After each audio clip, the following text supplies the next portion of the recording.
Please briefly summarize your industry education and professional background. I am a biologist by training. So my background is in conservation biology, and I've worked for a series of nonprofits across my entire career. And so those nonprofits were focused on environmental education and conservation. And so I've been with the Sustainability Consortium for 12 years in a variety of roles, and I'm currently the CEO. So you've mentioned you've been with the TSC since its founding in 2009. So what is TSC? What does it do? And how did you get involved so early? The Sustainability Consortium is a 12-year-old organization. We are an interesting organization in that we are a true consortium of universities, corporations, and nonprofits. And we work together in this multi-stakeholder space across two universities. So we have staff at two universities, University of Arkansas and Arizona State University. We also have a partnership with Wageningen University in the Netherlands.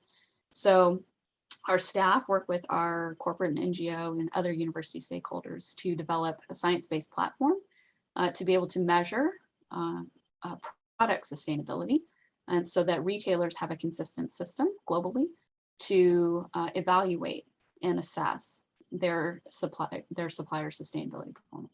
How did you get involved so early in this program? I was a PhD student at the University of Arkansas, and so I came to the Sustainability Consortium actually before it was the Sustainability Consortium. It was just a concept at the time. And so I have been here in a variety of roles, from student to all the way up now to leading the organization. It was such a fantastic opportunity as a student to be able to step into a growing organization, a new organization, and really watch it grow and flourish over the last few years.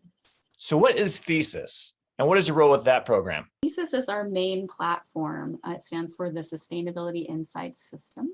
And it is designed to help support retailers to assess the product sustainability of their direct suppliers across environmental and social issues. And so our team has developed and really pulled together the leading science, peer-reviewed science, across anything you can buy in a retail store or online. So we've pulled together what we call hotspots, so those key environmental or social issues that are embedded in the processes and all the way through end of life and disposal of a product.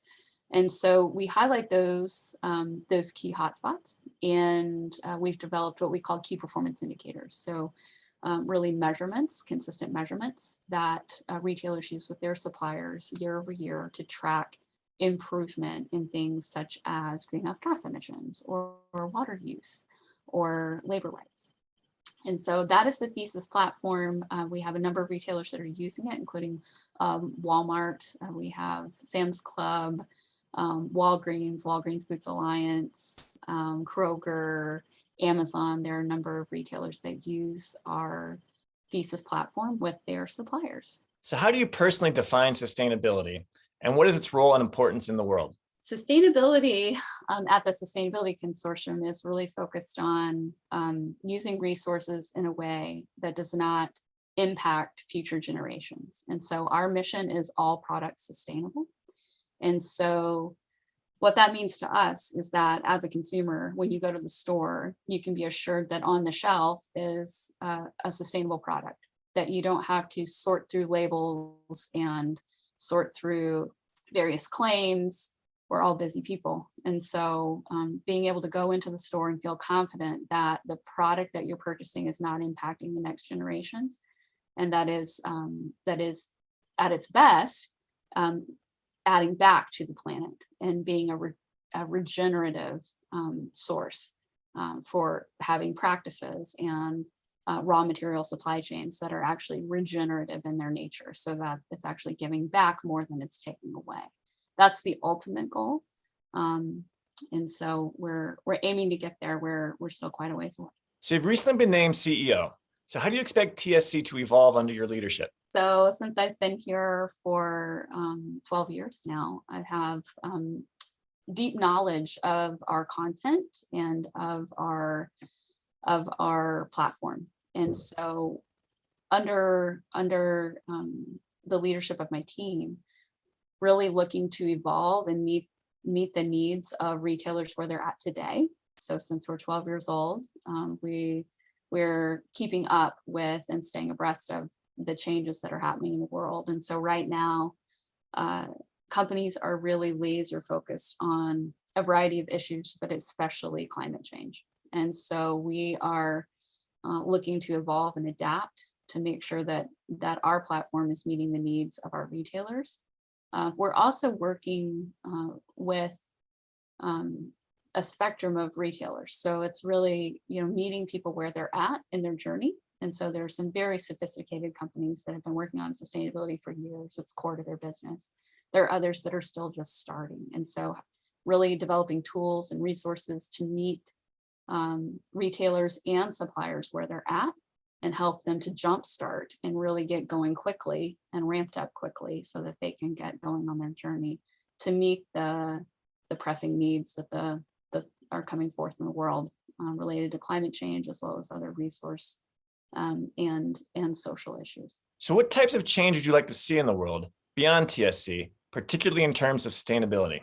I think my personal passion is really around forests and deforestation. And so at the Sustainability Consortium, my team has led a lot of work related to the science around forest loss, especially tropical forest loss. And so we've worked with the World Resources Institute, which is a leading science-based organization, to try to predict what the key drivers of forest loss are so that we can address those with our corporate partners. And so what we're finding is, like most commodities, it's very hard to trace, where is the driver really coming from? What's really driving, what's behind this usually economic driver to deforest tropical forests, which is really where most of our carbon is stored. It's the world's air conditioner, if you will. These forests actually help to cool the planet, and these forests sequester the most carbon, and so they're really key to keeping these forests is key to avoiding some of the climate change predictions that are coming forth and changes in the world. So for me personally, if I were to pick one issue that's dear to my heart, it's keeping our tropical forests intact and preventing deforestation and unintended consequences through demands in supply chains. And so one of those demands, for example, there's been a rising demand for palm oil. So palm oil is a relatively new kind of cheap oil that hit the market.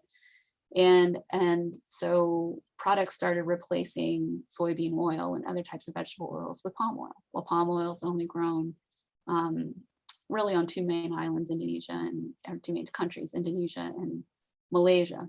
And so that has led to widespread deforestation that has been very detrimental to the native ecosystems. And, now that there's been a lot of efforts there to mitigate that, but that's just one example of the types of supply chain kind of unintended consequences of finding something new, something that seems cheaper, better. There's always the other side of creating and ramping up a new supply and a new supply chain that really has a lot of unintended consequences that now we have to manage. Our readers are mostly civil and structural engineers. What advice or tips might you give them to better incorporate sustainability in their designs and models? Can you give them one or two key points to keep in mind? This audience is really important because they are the ones who are building what I would call our long-term, have the ability to build long-term resilience in our infrastructure. And so a couple of things to keep in mind. One is that obviously the materials that are used in building is critical, not only for looking at the impacts of supply chains and understanding how to source sustainably when designing and building a building, and really looking at those material alternatives. There's so much innovation happening in this space, and really trying to push the needle as far as sourcing sustainably for when when building, new buildings, new infrastructure. The other thing to keep in mind is really building for resilience and planning and designing for resilience. And so our climate is changing, and we need to be thinking long-term about the weather patterns and the other types of disruptions that are going to happen as related to climate change, and how do we build infrastructure and structures that are really designed to be resilient through those changes into the future. And so thinking specifically around, there's also a need to evaluate existing infrastructure and look at, well, how are we going to mitigate and try to reduce and fortify the structures that we do have with this new and emerging patterns that we're seeing around the world.